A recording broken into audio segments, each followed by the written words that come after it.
ಶ್ರೀರಾಮಚಂದ್ರನೇ ವಾರಿಧಿ ಶಯನನೇ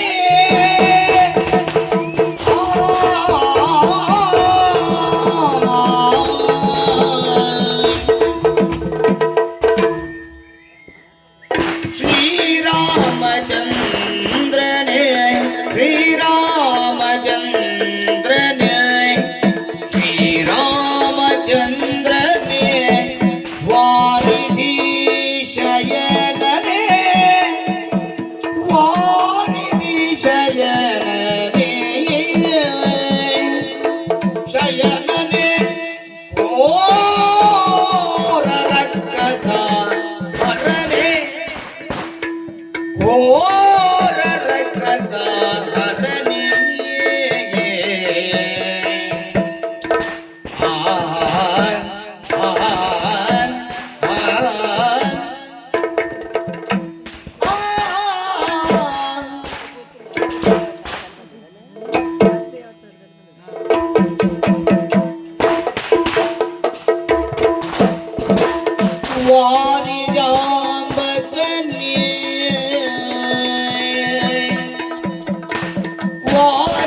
ವಾರಿಜಾಂಬಕನೆ ಶ್ರೀ ಧರಣಿಗೆ ಯರಸನೆ ವಾರಿಜಾಂಬಕನೆ ಶ್ರೀ ಧರಣಿಗೆ ಯರಸನೆ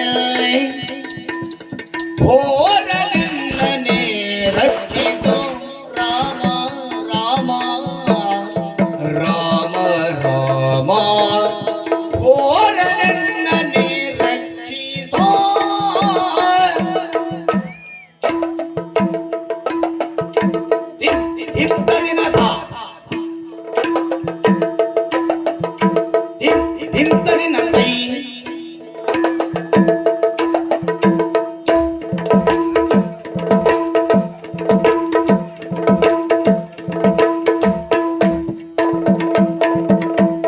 ರಾಮ ರಾಮ ಜಯ ರಾಮ ರಾಮ ಶೃಂಗಾರ ರಾಮ ಗುಣಧಾಮ ಜಯ ರಾಮ ರಘುರಾಮ ಗುಣಧಾಮ ರಾಮ ರಾಮ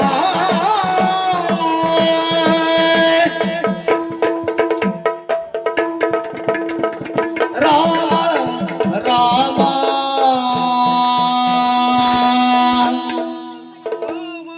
ರಘುವೀರ ಸಮರ್ಥ ಸೀತಾಪತೆ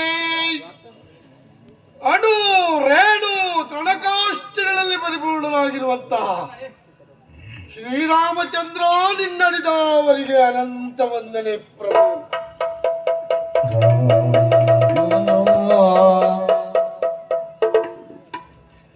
ರಾಮ, ಯಾರು ನಿನ್ನನ್ನು ಅನನ್ಯ ಚಿಂತನೆಯಿಂದ ಚಿಂತಿಸುವರೋ, ಸರ್ವಾರ್ಪಣ ಬುದ್ಧಿಯಿಂದ ಪೂಜಿಸುವರೋ ಅಂಥವರಿಗೆ ನೀನಾಗಿಯೇ ಬಂದು ದರ್ಶನದ ಭಾಗ್ಯವನ್ನೆಲ್ಲ ಕರುಣಿಸುತ್ತೀಯ ಎನ್ನುವುದಕ್ಕೆ ಸಾಕ್ಷಿ ನಾನೇ ಅಲ್ಲವೇ ಸ್ವಾಮಿ. ಅಂದೊಂದು ಕಾಲ ಮರದ ಮೇಲೆ ವಟುವಾಗಿ ಕುಳಿತಿರ್ಪೆ ನಾನು.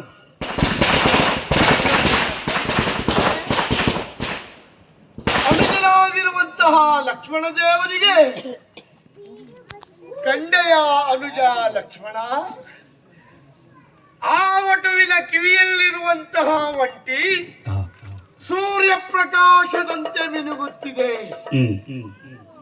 ಎಂದು ಹೇಳಿದವರಲ್ಲವೇ? ತಕ್ಷಣವೇ ಅಮ್ಮ ಹೇಳಿದ ಮಾತು ಜ್ಞಾಪಕಕ್ಕೆ ಬಂದು ತಪ್ಪನ ಕೆಳಗೆ ಹಾರಿ ನಿನ್ನ ಪದದ್ವಯಗಳನ್ನು ಕಟ್ಟಿಕೊಂಡು ತ್ವಮೇವ ಮಾತಾ ಚ ಪಿತಾ ತ್ವಮೇವ ತ್ವಮೇವ ಬಂಧುಶ್ಚ ಸಖಾ ತ್ವಮೇವ ತ್ವಮೇವ ವಿದ್ಯಾ ದ್ರವಿಣಂ ತ್ವಮೇವ ತ್ವಮೇವ ಸರ್ವಂ ಮಮ ದೇವ ದೇವ ಅನ್ಯತಾ ಶರಣಂ ನಾಸ್ತಿ ತ್ವಮೇವ ಶರಣಂ ಮಮ ತಸ್ಮಾತ್ ಕಾರುಣ್ಯ ಭಾವೇನ ರಕ್ಷ ರಕ್ಷೋ ಶ್ರೀರಾಮಚಂದ್ರ ಎಂದು ನಿನ್ನ ಪದದ್ವಯಗಳಿಗೆ ಎರಗಿದವನು ನಾನು. ತಂದೆ ತಾಯಿ ಬಂಧು ಬಳಗ ಧನ ಕನಕ ಸಿರಿ ಸಂಪತ್ತು ಎಲ್ಲವೂ ನೀನೇ ಎಂದು ಸರ್ವ ಸಮರ್ಪಣ ಭಾವವನ್ನು ತಳೆದು ಅಳುತ್ತಿರುವ ನಾನು ನಿನ್ನ ಸೇವಾ ಭಾಗ್ಯವನ್ನು ಕರುಣಿಸೋ ದೇವಾ ಎಂದಾಗ ಅದಕ್ಕೆ ಅನುಕೂಲ ಮಾಡಿಕೊಟ್ಟವನಲ್ವೇ ನಿನ್ನಿಂದಾಗಿ ಹನುಮಂತನ ಮೌಢ್ಯ ಎನ್ನುವುದು ದೂರವಾಯಿತು ಸ್ವಾಮಿ. ನಿನ್ನ ನಿರ್ಯಾಣದ ಆ ಕಾಲದಲ್ಲಿ ಒಂದು ಮಾತನ್ನು ಹೇಳಿದೆ ನೀನು. 77 ಕೋಟಿ ಕಪಿನಾಯಕರು 18 ಅದ್ಭುತ ವಾನರರು ಅಯೋಧ್ಯೆಯ ಮಹಾನಾಯಕರೆಲ್ಲ ತಂಗಿರುವಾಗ ನೀ ನನ್ನನ್ನು ಕರೆದು ಮಗನೇ ಹನುಮಂತ ನಾನು ರಾಮಾವತಾರವನ್ನು ಮುಗಿಸುತ್ತಿದ್ದೇನು ಎಂದಾಗ ಕಾಯ ಕುಗ್ಗಿ ಬೆನ್ನು ಬಗ್ಗಿ ತಲೆ ತಗ್ಗಿ ನಯನದೊಳ ಹರಿವ ಧಾರೆಯ ವಾರಿಯಿಂದ ನಿನ್ನ ಪಾದವನ್ನು ತೊಳೆದು ನಿನ್ನ ದರ್ಶನದ ಭಾಗ್ಯ ನನಗೆಂತೋ ಸ್ವಾಮಿ ಎಂದಾಗ ಒಂದು ಮಾತನ್ನು ಹೇಳಿದೆಯಲ್ಲ, ಕಾಲವು ಗತಿಸಲಿ ಯುಗ ಬೇರಾಗಲಿ ಮಗನೇ, ಪ್ರತಿ ಯುಗದಲ್ಲಿಯೂ ನಾನು ಬಗೆ ಬಗೆಯ ಅವತಾರವನ್ನು ಎತ್ತಿದ್ರು ನಿನಗೆ ಮಾತ್ರ ರಾಮನಾಗಿ ಕಾಣಿಸಿಕೊಳ್ತೇನೆ ಎಂದ ನೀನು ಇದು ಪರ್ಯಂತರವಾಗಿ ನನಗೆ ದರ್ಶನವನ್ನು ನೀಡಲಿಲ್ಲ. ನೀನು ಇಂದು ಬರ್ತೀಯ ನಾಳೆ ಬರ್ತೀಯ ಮಗನೇ ಎಂದು ನನ್ನ ನಂಬಿಕೊಳ್ತೀಯ ಎನ್ನುವಂತಹ ನನ್ನ ಆಸೆಯನ್ನು ಬಂದೆಯಾಯಿತೇನು. ಎಲ್ಲಿಯವರೆಗೆ ನಿನ್ನ ದರ್ಶನದ ಭಾಗ್ಯ ನನಗೆ ಆಗುವುದಿಲ್ಲವೋ ಅಲ್ಲಿಯವರೆಗೆ ಈ ಮೇರುವಿನ ತಟದಲ್ಲಿ ಇಲ್ಲಿಯೇ ನಿನ್ನನ್ನು ಕಾಯುತ್ತಾ ನಿನ್ನ ಧ್ಯಾನದಲ್ಲಿ ಮಗ್ನನಾಗ್ತೇನೆ. ಶ್ರೀರಾಮಯ್ಯ